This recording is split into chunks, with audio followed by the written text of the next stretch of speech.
Phone tapping case, ఈ phone tapping కేసులో చంద్రబాబు గారు ఫోన్స్ కూడా ట్యాప్ చేశారు.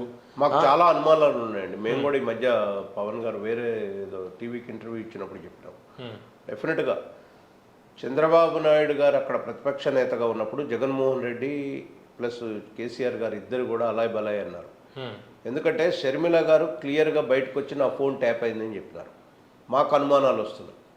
ఎందుకంటే దీని మీద సమగ్ర విచారణ, సిబిఐ విచారణ జరపాలని తెలుగుదేశం తెలంగాణ శాఖగా మేము డిమాండ్ చేస్తున్నాం. ఎందుకంటే చంద్రబాబు నాయుడు గారి ఫోన్ ట్యాపే కాదు, మా నాయకులు, ముఖ్య నాయకులు అందరి అభిప్రాయం ఉందా, మీకు అనుమానం ఉందా? 100% అనుమానం ఉందండి. ఎందుకంటే ఆంధ్ర లీడర్లే కూడా ఫోన్ ట్యాపింగ్లు జరిగినాయి, ఇక్కడి నుంచే జరిగినాయి అని అనుమానం ఉంది. దీని మీద క్షుణ్ణమైన దర్యాప్తు జరపాలండి. సిబిఐకి ఇస్తే బాగుంటుందని మా అభిప్రాయం.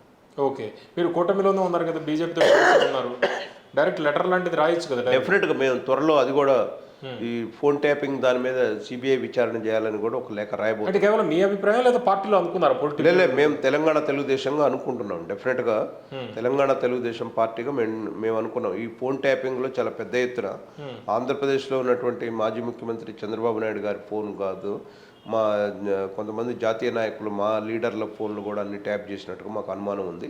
దీన్ని నివృత్తి చేయాల్సిన అవసరం ఉంది.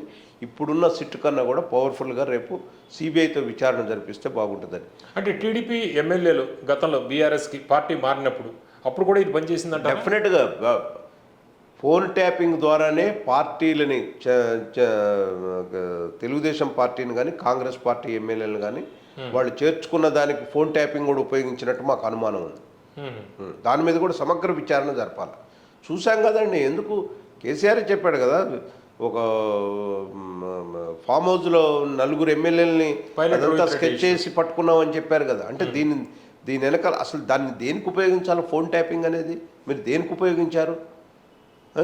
విదేశీ శక్తులా, లేకపోతే టెర్రరిస్టులా, లేకపోతే ఇంకేదన్నా దేశ భద్రత గురించి విషయాలు బయటికి పోతుంటే ఫోన్ ట్యాపింగ్ చేయాల్సిన విషయాలు ఉత్తగా ఒక రాజకీయ పార్టీని అతలాకుతలం చేయడం కోసం, ఒక రాజకీయ పార్టీని లేకుండా చేయడం కోసం, లేకపోతే కొంతమందిని ఇండస్ట్రియలిస్టులను లేకుండా చేయడం కోసం ఫోన్ ట్యాపింగ్ ఎంత దుర్వినియోగం చేశారండి.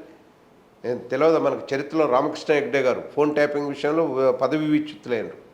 ఇలా పదవి కోల్పోయినా సరే ఎవరైతే దీనికి బాధ్యులు ఉన్నారో వాళ్ళందరినీ కఠినంగా శిక్షించాలండి.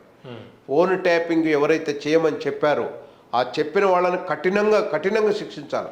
సమాజంలో మళ్ళీ ఒకసారి ప్రజాస్వామ్యంలో